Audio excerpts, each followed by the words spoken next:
ไปไหนไม่รู้ครับมั่วไปเรื่อยชีวิตมีเวลาทำอะไรไม่มา ใครจะทำอะไรก็คงไม่ต้องยืนยานช้าไปก็โดนใครคว้าไปกินเธอได้ยินเป็นการไปทำตั้งใจไปกันให้ถึงฟ้าลุยเลยจะรอเวลาทำไมลุย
นะตัวเองให้ได้ทุกวัน สวรรค์ยิ่งอยู่ไม่ไกล โลกนี้มันเปลี่ยนแปลงเปลี่ยนวิธีตามโลกนี้ให้ทันลุยต้องลุยเข้าไปต้องแกร่งกว่าหินร้อนแรงกว่าไฟลุยเข้าไปกี่ครั้งต้องเต็มพลังทั้งกายและใจลุยต้องลุยเข้าไปต้องแม่นยำรวดเร็ว ขึ้นมานี่บ้านหรือว่าขึ้นทางไหน ขึ้นในตรงกลางเนี้ยมันเป็นดินแข็งไง ต้องยอม ช้าๆช้า เป็นลมอ่อนไหวทุกคนมีวิธีของเรา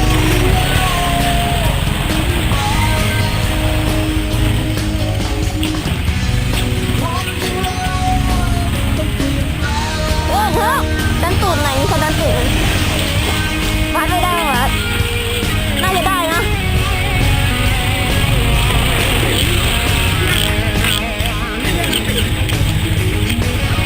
ถ้าไต่ที่มาทางนี้นะเราต้อง เอาหนึ่งอ่ะหนึ่งสอง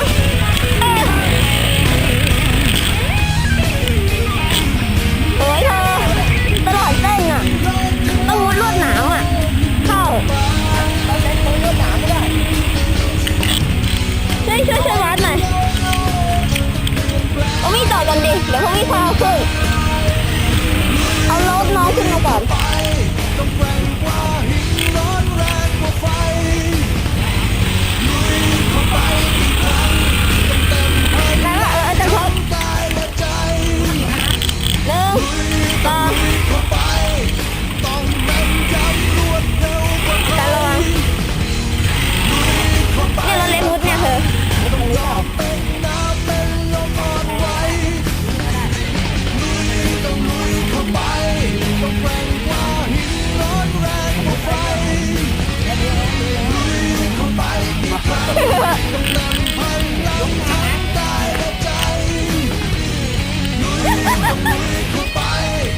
ต้องแม่นยำรวดเร็วกว่าใครลุยเข้าไปบางครั้ง ป้ามึงจะได้กันได้ยังโอ้โหก็ตายไง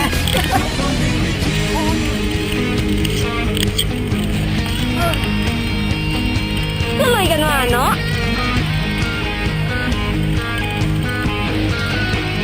เอาวะอยากเป็นโฟวิว เดี๋ยวนี้ค่าเข้าคันเท่าไหร่นะ อยากเป็นโฟวิวกันใช่ไหมครับ มีร่องนี้แม่งติดโปรวิวแม่งขึ้นกันได้ นี่ทางโปรวิวขับนี่หว่าใช่ไหม ใช่ เดี๋ยวนะ ไปเคสอ่ะ โหเอ็นเอ็กไปขนาดนี้ไม่เข้าคาบูนี่เฮี้ยหนักกว่าเดิม เนี่ยหรือว่าแกก็ยกข้ามขึ้นมาวันเนี้ยแล้วขี่มา แล้วมาลงเนี่ย โอ้โหกลับยังทันนั่นอ่ะกลับทัน กลับไป ยกกลับโอ้กลับเข้าไปบ้านจ้ะ เออ เดี๋ยวนี่เราหน้ามือ เนี่ยกลับรูนั้นน่ะ สัมภาษณ์ผู้กล้านะคลองมาเดือด4-5 รอบไม่เคยเห็นทางนี้ไงวันนี้เห็นแล้วต้องเอา ผู้กล้าเป็นไงครับ เหนื่อยครับ เข็นด้วยครับหงายท้องตึงเลยเมื่อกี้เจ้าไง จูปิเตอร์ จูปิเตอร์ตายตั้งแต่ท่อจมน้ำแล้วนี่วิธีการจอดรถแบบใหม่ที่ถูกต้อง เป็นไงทางดีๆเขา แหมทางที่ดีที่สุด ไม่ให้เกียรติหัวหน้าเผ่าเลยนะ ลงมาก่อนเลย ไปต่อได้ปะวะไม่รอดพี่โพมาน่าจะขี่ได้ เดี๋ยวลองไปดูก่อน เธอลองเดินก่อนไหมเธอลองเดินไหม ไปได้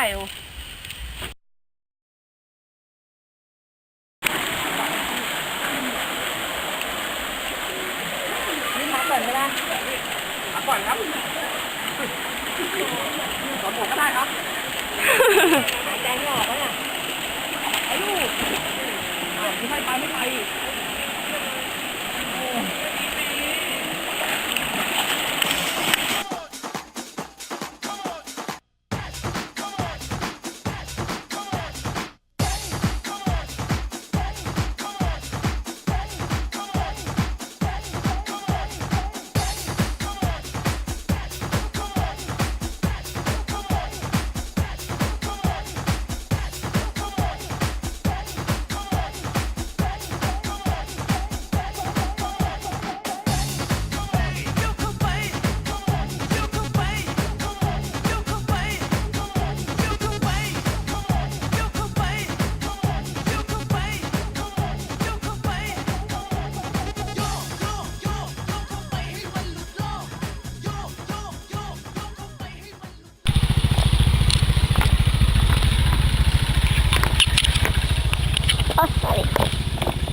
ดิชกหน้าโอ้โห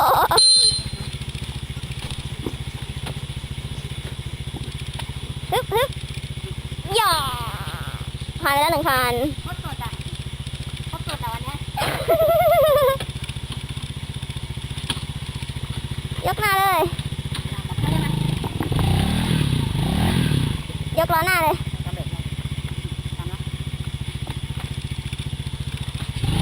โอ้ยเฮ้ย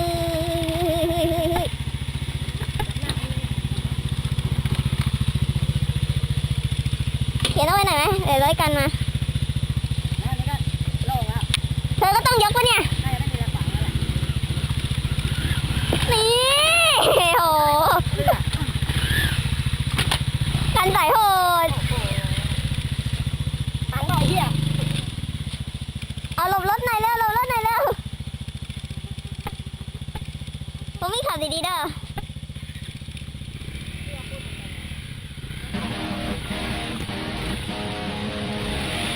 ติดข้างหลังล้อหน้าไม่ลงพื้นน่ะเดี๋ยวข้างหลังเร็ว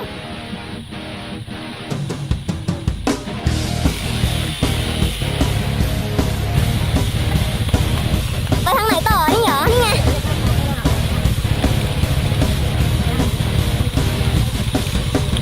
ชีวิตมีเวลาทำอะไรไม่มาใครจะทำอะไรก็คงไม่ต้องยืนยาน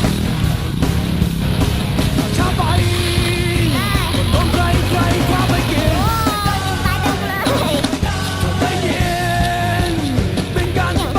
ทำถึงใจไปกันให้ถึงฟ้าลุยเลยจะรอเวลาทำไมลุยไปลุยเลยจะรออะไรทำไมลุยไป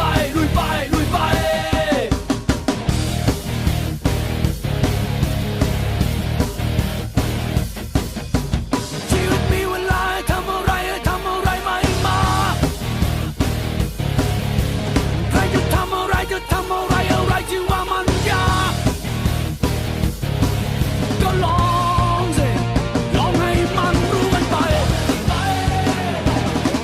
ก็ใจสิลุยเข้าไปให้มันสุดตัวสุดใจก็ไม่มีคำว่าท้อลุยเลยจะรอเวลาทำไมลุยไปลุยเลยจะรออะไรทำไมลุยไปลุยเลยจะรอเวลาทำไมลุยไปลุยเลยจะรออะไรทำไมลุยไปใครๆก็ทำกันได้ใครๆก็ทำกันได้ทำไมเราจะทำไม่ได้ทำไมเราจะทำไม่ได้ใครๆก็ทำกันได้ใครๆก็ทำกันได้ทำไมเราจะทำไม่ได้ทำไมเราจะทำไม่ได้ใครๆก็ทำกันได้ใครๆก็ทำกันได้ทำไมเราจะทำไม่ได้ทำไมเราจะทำไม่ได้ใครๆก็ทำกันได้ใครๆก็ทำกันได้ทำไมเราจะทำไม่ได้พูดฟังกันได้แล้ว เย้เหนื่อยจุง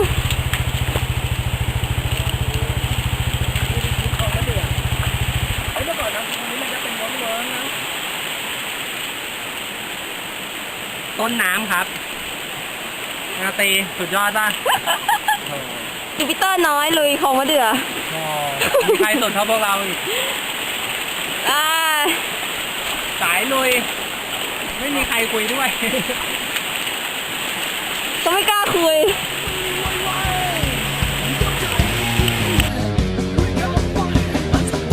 สุดใจก็ไม่มีคำว่าท้อลุยเลยจะรอเวลาทำไมลุยไปลุยเลยจะรออะไรทำไมลุยไปลุยเลยจะรอเวลาทำไมลุยไปลุยเลย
หดหู่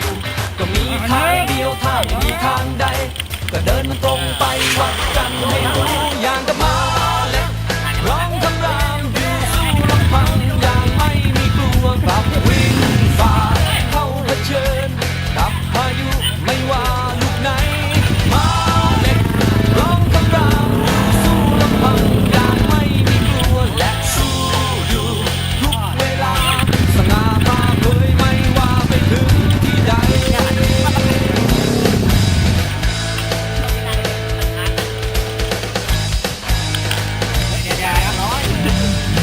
ไอ้ร้อยไม่ต้องบินหน้าเลยเมื่อกี้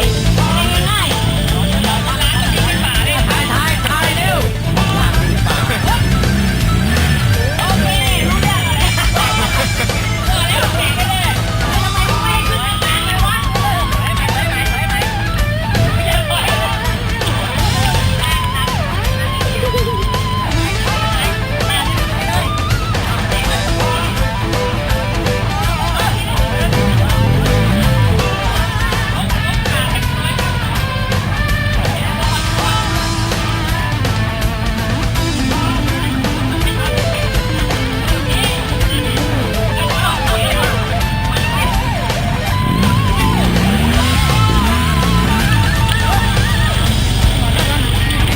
ยอด